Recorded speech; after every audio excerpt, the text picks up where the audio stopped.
something interesting is happening in research land. There's a lot of people doing research into the impact of market research on the corporate world. What do all these insights, what does all this data actually lead to? And as you might have heard of, there's currently two projects going on. One of them is called Insight 2020, and I'm currently joined by Mario Simon of Vermeer. Welcome. And there's an empty spot right next to you because those of the you... imaginary friend. Those of you who've just been watching Channel 1, you might have seen Simon Chadwick talk about the story of the Boston Consultancy Group and Yale and his company Cambia actually doing research in a similar fashion. And what we wanted to do is actually pile up both of these insights and see what our client-side researchers can learn from that. But Mario, Absolutely. since you're here, we're just going to focus on the Insight 2020 a bit, right? Happy to. Welcome. So, Thank you. people who don't know it, if you are a frequent reader of the Harvard Business Review and you open up the August issue, what are we going to find? You're going to find an article around Insights 2020. Insights 2020 follows the HBR cover article of 2014, which was Marketing 2020, which was a comprehensive analysis of what marketing will look like in 2020. Of course, none of these studies can always get everything right, but it can give us a sense of where the future is going. And Insights 2020 is a study of consumer centricity and how the market is evolving in the insight space and how it can support companies to grow faster. Exactly. And let's zoom in a bit. So what exactly are you researching? What are you conducting? Yeah, so we did a study looking at 80 drivers of growth about consumer centricity to understand what constitutes consumer centricity and where are the biggest opportunities for companies to grow based on consumer centricity. Consumer centricity is a key thing in the 21st century where traditional value drivers like manufacturing, like distribution and so on are becoming commoditized with outsourcing, with Amazon, with e-commerce, and actually what becomes more important is how do you personalize and how do you appeal to your consumer. Yeah. So that is one of the findings, I bet, because in the HBR article you talk about 10 characteristics of a super insights engine in your company, right? Well, we don't have time to cover all 10, but let's see if we can find the top 3. What are some characteristics you'd like to highlight? One of the most important surprises, I think, was around whether it is enabling factors or people. And what I thought that we're going to find is a lot of discussion around big data and around connecting the pipes and computing power and software and so on and so on. Actually, 80% of what we heard about was impact, leadership, storytelling, business acumen. Really? Very much the people-centric, the leadership-centric aspects of leading an insights function and connecting it into the business. So basically, perhaps what we could see here is that even the data collection or insight generation is being commoditized. Correct. And it's all about the experience, once again. Correct. But now internally, yeah. Internally in this case. And also enablement, yes, but enablement in a smart way. So it's not about building the perfect data set that connects everything in an accurate and perfect way, but actually having an open source system that is quite workable, that lots of data flows into it and is able to actually extract good insights and then the people component on top of it to tell stories and move the business forward. Yeah, I mean, good people can't compensate for poor insights. Correct. But if we all have good insights... If we have disconnected data, it's very hard to do insights for the 21st century. All right, so key surprising characteristic number 1, people. The quality of the people, hard to replicate. Exactly. But okay. Number 2, what else did you find? Second, I would say is the enabling technologies and an enabling mindset.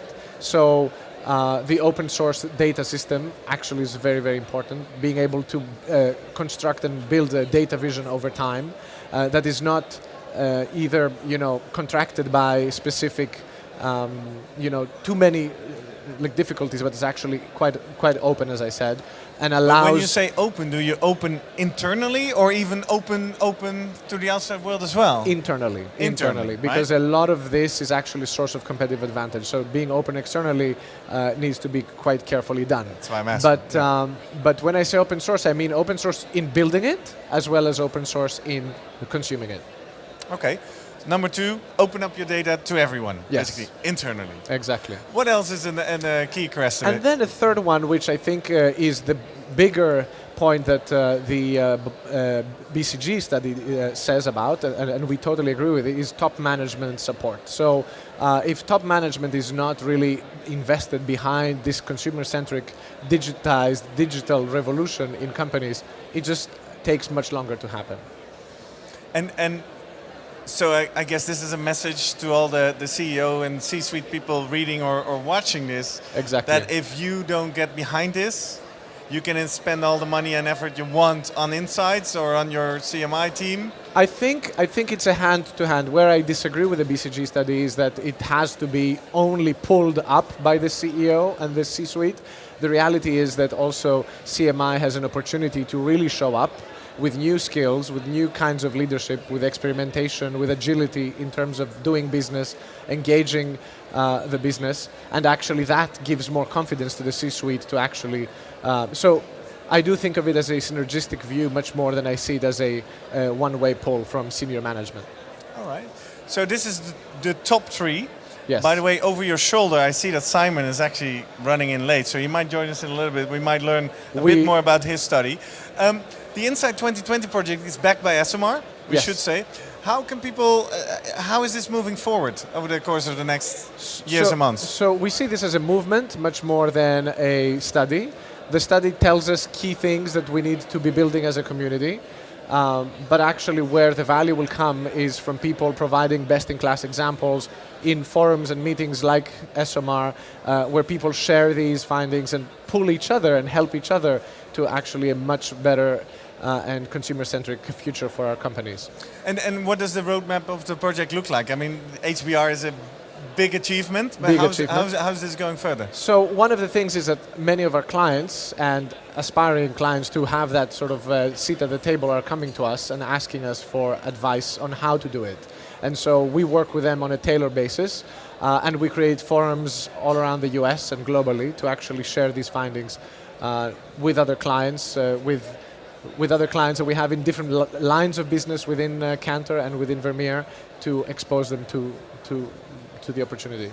And what is the first thing client-side researchers who are watching can do with these characteristics? Say they're going to watch your talk, which is Wednesday, 9:30 New Orleans time, right? Yes. There you're going to reveal all about this. So we got them all 10 noted down. What's the first step they can take? I think the first step is to sort of take a really hard look and honest look at the 10 drivers and how well they're doing. Actually, Give yourself a little scorecard. A little scorecard. And actually what we see is that typical market research finding that people score themselves better than their peers do. So actually being able to have a as objective as possible view as to where they are along that continuum is quite important. So you're basically recommending a little internal market research project. Not market research necessarily, but introspection to really see where we are and where are the quick wins. Because these are transformation journeys, they take long, and so quick wins help everybody get along faster on that boat. Because if you try to sell internally an 18-month project, 24-month project, that might be too long. But if you can get quick wins in terms of team enablement or budget optimization or new tools that really help the business very quickly in the business, that can be a big quick win. Wow. Great tips. Mario, thank you very much for sharing this here. Again, if you want to watch the full 10 characteristics, it's Wednesday 9:30 on channel 1, that would be. There you can watch the full session or watch it in recording if you're watching on demand. Thank you very much for sharing this with us. Nice to see you.